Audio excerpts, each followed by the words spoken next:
I'm just going to do a couple bandage change today.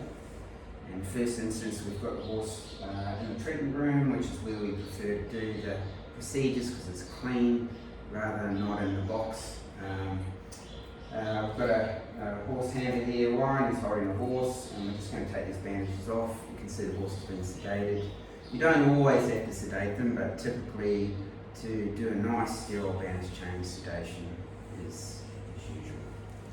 I'm just going to show you the dressings. They're fairly standard, and I like them to be prepared, ready to go. That means the outer wrappers are opened, but they're still sterile, but you're ready to go and prepared. So the primary layer is going to be usually some swabs. Other people use other things. You could use a telfa or other various primapore is another possibility. That's covered with a soft band, so it's a primary layer that's closest to the incision, and then we go to the secondary layer, which is usually a cotton. In this case, this is a Gam-G, and then that's affixed to the limb with the tertiary layer, or the third layer, which is the ascenoplast. So, and I like to do these as a sterile change, and we should all be doing those immediately after surgery. The first change after an arthroscopy should be a sterile bandage change. I also had an arthroscopy yesterday. My horse is sedated, and you can see Kira here.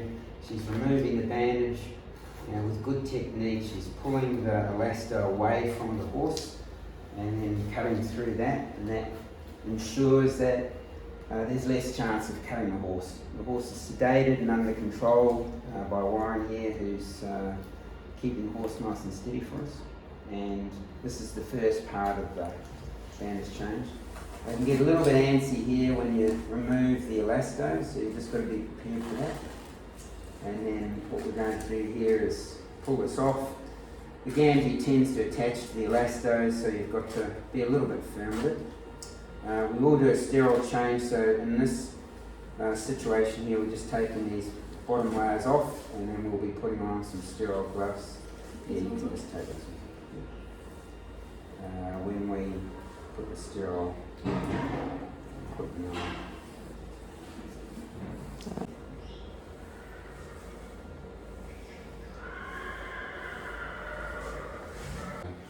We'll put some gloves on. You do need an assistant to help you pass the various layers. So we put the gloves on.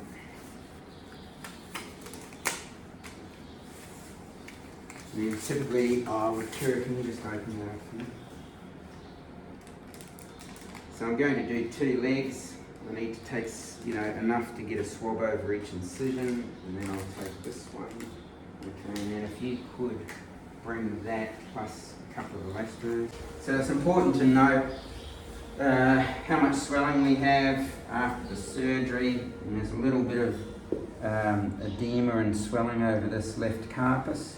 I'd call it mild, probably fairly typical. A little bit more swollen in the right one. You can see that one's a bit flatter, so we do have a little bit of fluid extravasation, a little bit of swelling, but the incisions are clean and dry. So it's a little bit tricky to get the first layer on. What I like to do is be prepared like this, so we're over each bandage. Now with the soft band, you can put this on fairly snugly, and we do figure of 8s like this, all the way up. And usually that's enough, so there's a little bit of wastage there. Now the secret for these bandages is you want to have the bandage 2/3 above the knee and about 1/3 below the knee. The reason why that's important is because if you put it half and half, when the horse flexes the knee, the bandage will slide down. So you do need to have them a little bit higher. So, and I like to unroll it. I stand this way, I'm a right-hander. So the bandage sits like that. So it's really just a little bit below. Now you do have to be, you want this to be snug and held in place. And then you take the elasto, you start just above the knee, and this comes around, and any tension you applied is after you've wrapped it onto the knee, and then we do figure of eights like this. So this is just moderate tension. Then we work our way up the knee like this. And you want to get this bandage sticking to the hair. This is an 18 gauge gamgee. Okay. At this stage I actually take the gloves off because I've done all the sterile work. If I'm doing the other leg, I'll keep them on. But I'm going to get Kira to do the other leg. Okay, and then this is 50% over 50%. It usually tends to be just enough if you use that technique to use 2 elastos. So you don't really want the bottom part sticking hard over the tendons. You shouldn't be able to twist the whole bandage around, that would be too loose, but there needs to be, that sort of feel tells you it's not too tight. The rule of thumb, if it looks tight, it's tight. And it looks tight when you see no wrinkles and it's really stretched. Now with this horse here, when it moves and flexes, that should stop the bandage from coming down. But a lot of horses play with their bandages, and you know it's still possible for the bandage to come down. But for me, this has been the most reliable method to apply knee bandaging.